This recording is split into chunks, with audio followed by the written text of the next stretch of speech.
Arrancó el preolímpico sub-23 y Ecuador le ganó a Colombia 3-0 en un partido que tuvo tres momentos bien marcados que definieron la suerte de este juego disputado en el estadio Brígido Iriarte de la ciudad de Caracas. Vamos a la pizarrita para explicar algunas de las cosas que sucedieron en este partido y primero presentarles a los 22 futbolistas que arrancaron este juego. Guerra fue el arquero colombiano, línea de 4 con Mosquera, Castro de Benich, Ceballos y Jimmer Fori, que se fue expulsado en la media hora de partido.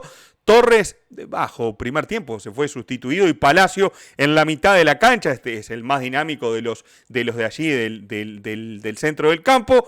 Gómez por derecha, el Tinito Gómez, le dicen, por su parecido al Tino Asprilla en algunos movimientos, le falta bastante para ser como el Tino. Hoy creo que fue el jugador más peligroso de Colombia. Daniel Ruiz, el futbolista de Millonarios, en el centro del tridente de volantes ofensivos. Óscar Cortés, el ex jugador de Millonarios, que está ahora en el fútbol de Francia, y Carlos Cortés fue el centro delantero. Por el lado de Ecuador, Alexis Villa en el arco, línea de 4 para Sánchez García, Quiñones y Lor. En el eje central de la mitad de la cancha estuvo Mercado, a su derecha Ochoa, a su izquierda Eric Pluas.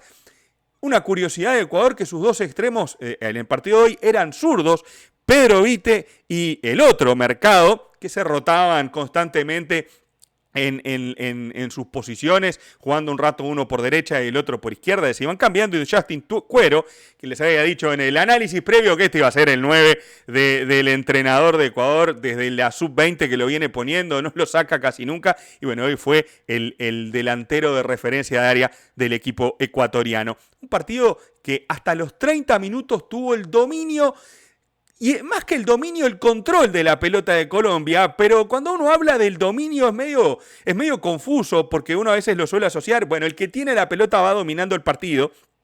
Y digamos que Colombia pudo imponer ciertas condiciones, pero no tenía elaboración de juego. Ruiz estaba bien controlado por estos tres volantes de la selección de Ecuador. Pasó la responsabilidad del juego más a Palacio y a Torres, que intentaban abrir, en especial en este mano a mano, entre el Tinito Gómez y Lian Lor, que me parece que allí Gómez, bueno, ganó más de lo que perdió. A los 11 minutos tuvo una jugada en esta zona del área que tiró ancho contra el vertical derecho de Alexis Villa.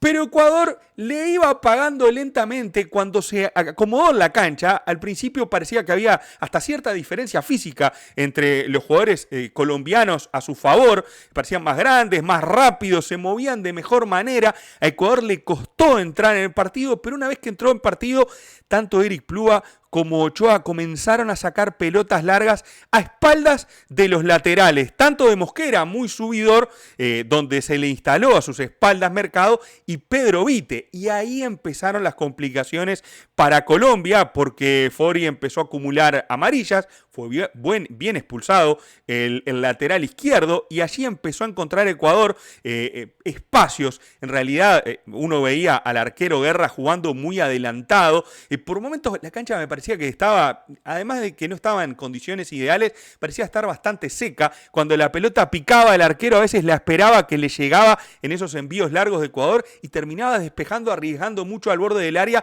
porque la pelota no le venía, no le picaba y no deslizaba hasta llegar a su posición, como pasa habitualmente en los partidos.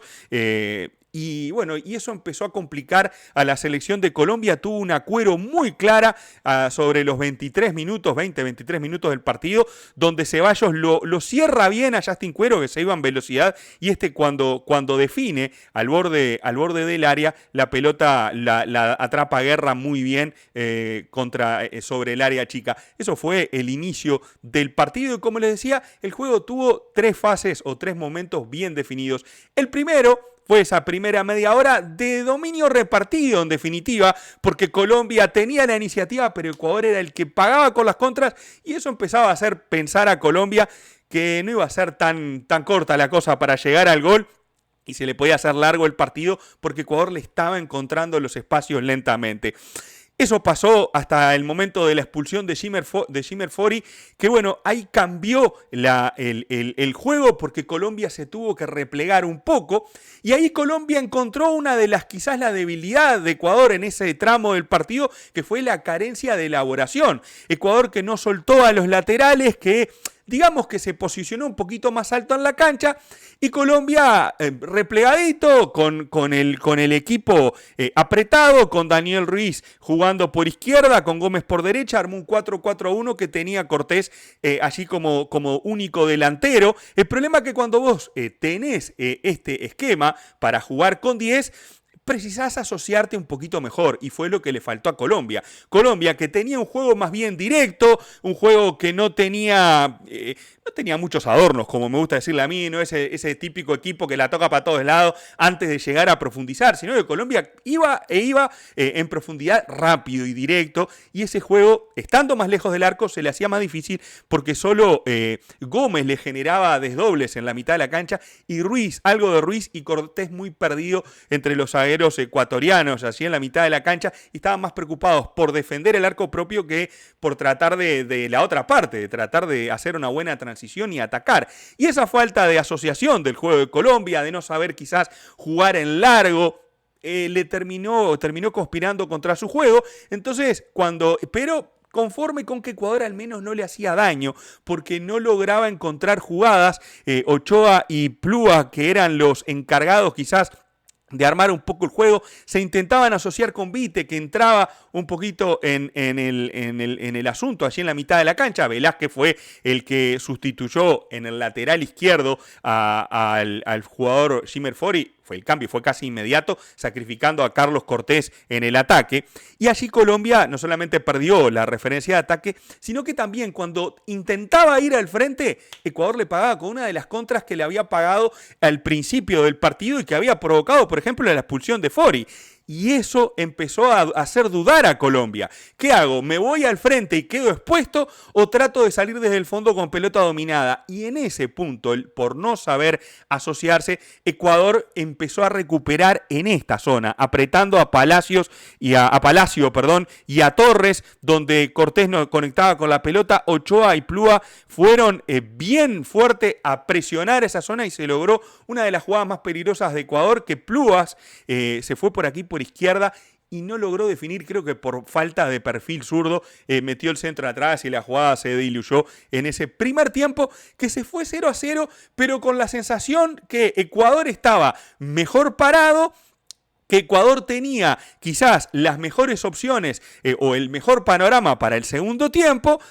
Y uno decía, está bien, pero ¿cómo puede llegar a profundizar? Y por el lado de Colombia, la necesidad quizás de hacer cambios para poder rearmar el ataque y no mantenerse en esa postura de no saber cómo salir de contra, y si intentaba proponer el juego, exponerse a la contra de Ecuador, y estando con 10 era difícil, algo que le terminó pasando sobre el final del partido. El momento 1 del juego fue el primer tramo, esos primeros 30 minutos, la suerte del partido cambió con la expulsión, y en el segundo tiempo, donde parecía que la cosa cambiaba en favor de Ecuador, porque Ecuador lo que hizo fue inmediatamente sin cambios, Colombia entró con Escobar en la mitad de la cancha, salió Torres debajo primer tiempo, Escobar le intentó dar un poco más de dinámica, ayudar a Palacios, correr un poco más, terminó haciendo el penal sobre el final del partido, un penal ahí, un penalín con Mebol, como me gusta decir a mí, pero penal al fin, no, como insisto, no hay VAR, así que no hay quien corrija en este caso al árbitro argentino que dirigió el partido. Y Ecuador lo que hizo bueno fue, dejó a Mercado más cerca de los zagueros, Quiñones y García abrían un poquito más la cancha y soltó tanto a Sánchez como a Lor para que Mercado pudiera tirar el juego, se pudiera cerrar, armar el 2-1 con Mosquera. En el primer minuto lo lograron, una jugada que terminó con un cabezazo de Vite que terminó en las manos de Guerra. Y de esa manera empezar a generarle por los costados problemas a Colombia. Velázquez también empezó a padecer el segundo tiempo. Metieron a Cuero por aquí. Plúas y Yori Ochoa se empezaron a adueñar de la mitad de la cancha, y Ecuador con el 2-1 por las bandas, largando gente y tratando de definir rápido por el centro, encontró la fórmula para poder quebrar el cerco defensivo de Colombia, que no podía parar a Ecuador. Cortés por momentos se fue a jugar por derecha y quedó el Tinito Gómez en el ataque. También Gómez volvió a la izquierda en algún momento y fue Ruiz el que se cambió. Se iban rotando estos tres para ver por dónde podían dar una mano. El entrenador le iba buscando la vuelta para ver si en algún momento se acomodaba el equipo. Ochoa le hace una falta a Ruiz sobre los 4 minutos del segundo tiempo que le vale una amarilla y eso enciende las alarmas a Ecuador. El técnico dijo, no quiero que me pase lo mismo. De hecho hizo enseguida otra falta a Ruiz que provocó un tiro libre en las cercanías del área de Ecuador y allí el técnico decidió rápido empezar a mover el banco suplente para que no se complique la cosa. Y hubo una primavera futbolística de Colombia entre el minuto 50 y 55 donde dio el paso al frente, donde Gómez por izquierda logró encontrar oportunidades. Ruiz se vino al centro, Cortés a la derecha, Cortés que salió lesionado. Logró un córner y de ese córner provocó una buena atajada de Villa por encima del caño horizontal en un cabezazo que fue una de las más peligrosas de Colombia. Y el otro quiebre del partido fue a partir de la media hora donde Ecuador volvió a tomar el control del juego y entró Yaimar Medina por Ochoa. Y ese cambio cambió las cosas. ¿Por qué? Porque Ochoa al salir liberó a Pedro Vite, Medina se vino a jugar por izquierda, eso provocó una situación no de 2 contra 1, sino de 3, porque Mercado también se tiraba por este costado, Pluas agarró la mitad de la cancha junto a Mercado, eso por momentos complicó a Ecuador porque Colombia le pagó con una sola contra y provocó una muy buena tajada contra el vertical derecho de Villa, la jugada más importante de gol hasta ese momento del partido. Sin embargo, Vite empezó a liberarse, Mercado empezó a aparecer por derecha, empezó a aparecer por izquierda, Vite empezó a tomar el control, un jugador con más experiencia, jugador de la selección de Ecuador absoluta. Colombia no encontraba la salida y después que Colombia tuvo esa jugada de gol, entró el jugador Perea por Cortés y ahí Colombia definitivamente comenzó a renunciar al ataque porque Perea era más para poder marcar y para poder intentar contener al equipo de Ecuador y llega al minuto 71 una jugada donde Medina, que había encarado, que había hecho buenas cosas en el 1 contra 1 por la selección de Ecuador cuando ingresó, encontró un pase de Pedro Vite a espaldas del lateral derecho Mosquera y por detrás de los zagueros que definió notable, la controló por atrás de los zagueros y cuando le salió guerra definió contra el primer palo para poner el primer gol del partido. El primer tramo hasta la expulsión, el segundo tramo fue hasta los cambios y el tercer momento del partido fue el dominio absoluto de Ecuador con el ingreso de Medina. Para mí, en 20 minutos, junto a Pedro Vite, las figuras del partido. Mercado también fue un buen valor de este juego. Lo mismo Eric Pluas.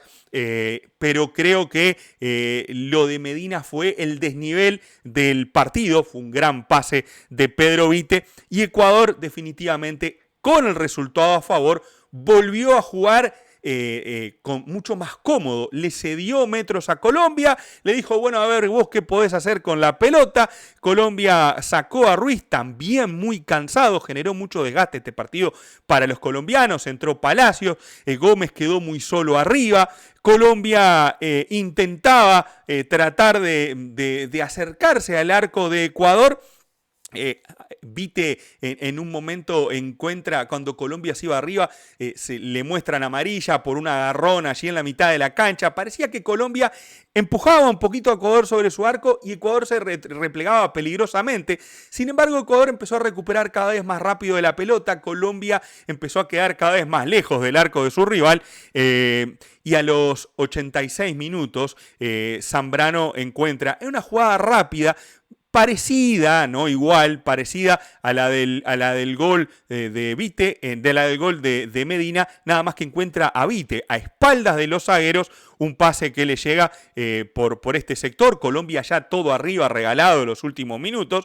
Creo que fue de Mercado el pase. Había entrado Zambrano y Obando por la selección de Ecuador. Había salido Justin Cuero y había salido el otro, si mal no recuerdo, el otro Mercado. Déjenme ver en las notas que tengo por acá. Había entrado Zambrano por Cuero, nada más. Ahí está, Zambrano por Cuero. A Obando lo vamos a dejar por acá porque no recuerdo por quién había ingresado. Y ingresando por el segundo palo, Zambrano recibe el pase de Vite para definir y hacer el segundo gol que empezaba a liquidar el partido. Sobre el final, Medina recoge una pelota sobre el área, sobre la medialuna que tira por encima de Guerra para hacer el tercer gol en una estocada de esos de gol de goleada, diría, cuando el equipo rival está todo arriba y Medina aprovechó muy bien. De hecho, Medina tuvo un tiro libre que reventó el vertical derecho. Tuvo 3 situaciones de gol claras, de cuales las 2 fueron gol. Por lo tanto, para mí es una de las figuras de este partido. Y Obando creo que fue el que ingresó por Pedro Vite en algún momento, no recuerdo exactamente. Y al final del partido vino ese penal para la selección ecuatoriana que Mercado tiró contra el vertical izquierdo de Guerra, que se quedó con esa pelota. Una de las cosas positivas para Ecuador, bueno, por supuesto, la victoria y además la diferencia de goles. Lo negativo para Colombia es que tiene libre en la próxima jornada y su siguiente rival es Brasil. Y además la diferencia de goles. Son muchas cosas en contra de la selección de Colombia que en este partido puede llegar a pagar muy caro sus aspiraciones para clasificar. Podríamos decir, por ejemplo, que Colombia, llegando a la tercera fecha, puede haber equipos que le hayan sacado 6 puntos de diferencia cuando son 2 los que clasifican a la siguiente ronda, y si pierde contra Brasil, se podría quedar prematuramente eliminado de este campeonato. Bueno, ojalá por el bien de este campeonato que no sea así, pero va a estar complicada la cosa para Colombia. Este partido era clave, al menos no perderlo, en especial cuando quedó con 10 jugadores y terminó cediendo los 3 puntos, y gracias a Guerra no se llevó un saldo de goles más grande, que eso lo iba a complicar aún más. 3 o 4 pueden llegar a hacer diferencia, en especial cuando se habla de una clasificación a segunda ronda. Ecuador dio un paso muy importante para poder aspirar a ese cupo en la fase final rumbo a los Juegos Olímpicos de París 2024. Y bueno, y por aquí los dejo esperando sus comentarios, invitarlos a unirse al canal allí dentro de la opción de miembros del canal. Y por supuesto me ayuda mucho con un me gusta, la suscripción y sus comentarios con respecto a este partido. Chau, chau.